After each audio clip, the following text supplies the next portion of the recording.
Bismillahirrahmanirrahim. Assalamualaikum warahmatullahi wabarakatuh. Perkenalkan, nama saya Rahmadilla dengan nomor BP 23232120. Saya merupakan salah satu mahasiswi program Magister Teknik Informatika Universitas Putra Indonesia YTTK Padang dari kelas Engkom 43A. Baiklah, pada kesempatan kali ini saya akan mempresentasikan hasil UAS analisis data forensik saya, yang mana diampu oleh dosen Profesor Dr. Andri Eskom. Yang pertama saya akan membahas what is a forensic computer. Apa itu komputer forensik? Komputer forensik merupakan salah satu cabang ilmu pengetahuan yang berhubungan dengan bukti hukum yang ditemukan dalam komputer dan media penyimpanan secara digital. Komputer forensik dikenal sebagai digital forensik, yang mana banyak ilmu pengetahuan yang dilibatkan dan dimanfaatkan pada suatu kasus kejahatan atau kriminal untuk kepentingan hukum dan keadilan. Di mana ilmu pengetahuan ini dikenal dengan nama ilmu forensik. Selanjutnya, the purpose of forensic computer. Apa sih tujuan dari komputer forensik? Adapun tujuannya yaitu untuk mengamankan dan menganalisis bukti digital serta memperoleh berbagai fakta yang objektif dari sebuah kejadian atau pelanggaran keamanan dari sistem informasi, di mana bukti-bukti tersebut akan digunakan dalam proses hukum. Selanjutnya, forensik digital case in Indonesia. Apa contoh kasus digital forensik yang terjadi di Indonesia? Salah satunya yaitu kasus peretasan website KPU pada November 2023. Situs website KPU Indonesia mengalami peretasan dan kebocoran data pemilih. Seorang peretas dengan nama samaran Jimbo mengklaim atau mengakses dan berhasil mendapatkan sekitar 252 juta data pemilih, di mana data yang diperoleh mencakup data sensitif seperti nomor KK, NIK, alamat, status perkawinan, dan tempat pemungutan suara. Menangani kejadian ini, KPU segera berkoordinasi dengan Badan Cyber dan Sandi Negara, selanjutnya Bareskrim Polri, dan instansi terkait lainnya guna untuk menelusuri kebocoran dan mengamankan serta memastikan keamanan data pemilih. Selanjutnya, forensik digital stack-nya itu yang pertama, identifikasi. Pada tahap ini mengidentifikasi jenis kejahatan yang akan diselidiki seperti peretasan, penculikan data, atau penyebaran malware. Yang kedua, pengamanan. Pada tahap ini mengamankan dan menjaga keutuhan barang bukti digital agar tidak rusak atau diubah. Yang ketiga, pengumpulan. Mengumpulkan data dari perangkat target menggunakan teknik forensik seperti analisis memori, pencarian file tersembunyi, dan rekonstruksi log aktivitas. Yang keempat, analisis. Menganalisis bukti yang telah dikumpulkan. Yang kelima, dokumentasi.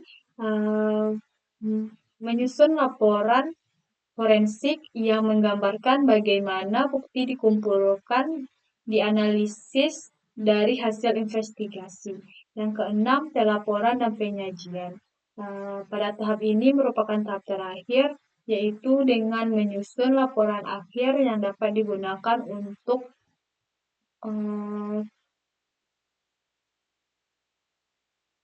keperluan hukum atau investigasi internal.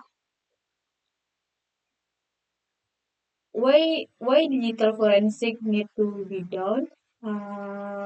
Mengapa digital forensik itu diperlukan? Adapun yang pertama yaitu untuk mengungkap kejahatan digital. Yang kedua, melindungi data dan privasi. Yang ketiga, menyediakan bukti yang sah dalam proses hukum. Yang keempat, menganalisis dan memulihkan data yang hilang. Yang kelima, mencegah kejahatan cyber di masa depan. Next, contoh kasus. Pada kesempatan kali ini saya akan mencoba mencontohkan kasus bagaimana cara merecovery data yang dihapus di flashdisk menggunakan tool flashdisk atau Photorec. Meskipun sebelumnya saya sudah pernah belajar cara merecovery data atau mencari data yang telah dihapus di flashdisk menggunakan tools autopsy dan FTK Imager. Namun pada kesempatan kali ini saya akan menggunakan tools yang lain, yaitu tools testdisk atau Photorec. Langsung saja kita mulai proses recovery-nya. Pertama kita pergi ke file flash disk kita. Kita hapus foto ini secara permanen. Yes. Selanjutnya ambil folder dari test disk tadi. Kita ambil yang Photorec _win. Kita jalankan. Selanjutnya kita tunggu command prompt-nya muncul. Nah, ini merupakan command prompt dari aplikasi testdisk atau Photorec tadi. Di sini saya menggunakan flash disk, jadi saya memilih opsi yang kedua. Kita enter. Selanjutnya kita pilih FAT16. Kita enter lagi. Selanjutnya kita pilih ext2 atau ext3-nya. Kita enter lagi. Di sini kita pilih saja yang free.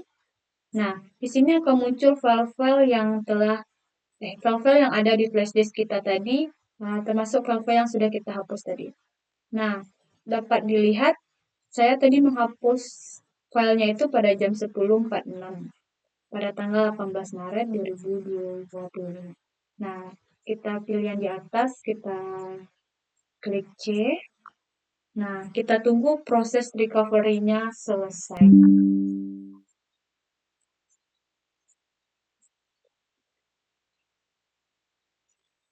Nanti selama proses recovery-nya akan muncul beberapa hasil recap-nya itu ke dalam folder flash disk. Jadi kita tunggu dulu proses recovery-nya ini selesai.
Oke. Proses recovery-nya telah selesai, kita klik quit. Nanti kita kembali ke folder test disk kita tadi untuk mengecek apakah data yang kita hapus tadi telah pulih atau belum. Nah, ini dia. Data yang saya hapus tadi di flash disk, uh, dan ini hasil dari recovery-nya telah ditemukan.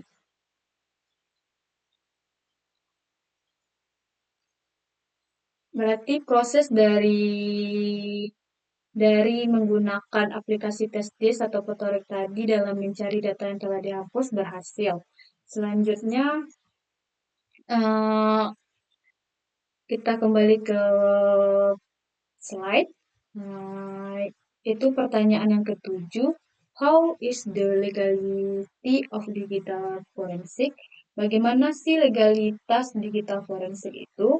Legalitas digital forensik bergantung pada hukum dan regulasi di masing-masing negara, terutama terkait privasi, keamanan data, dan proses penyelidikannya. Terakhir yaitu kesimpulan. Digital forensik bukan sekedar teknologi, tetapi juga keahlian dalam mengungkap kebenaran di era digital. Keamanan digital adalah tanggung jawab bersama, oleh karena itu penting kita untuk memahami peran digital forensik dalam menjaga integritas informasi dan menegakkan keadilan. Nah, sebelumnya saya ucapkan terima kasih atas perhatiannya. Jikalau salah dalam penyampaian tadi, saya mohon maaf. Saya sudahi dengan mengucapkan wassalamualaikum warahmatullahi wabarakatuh.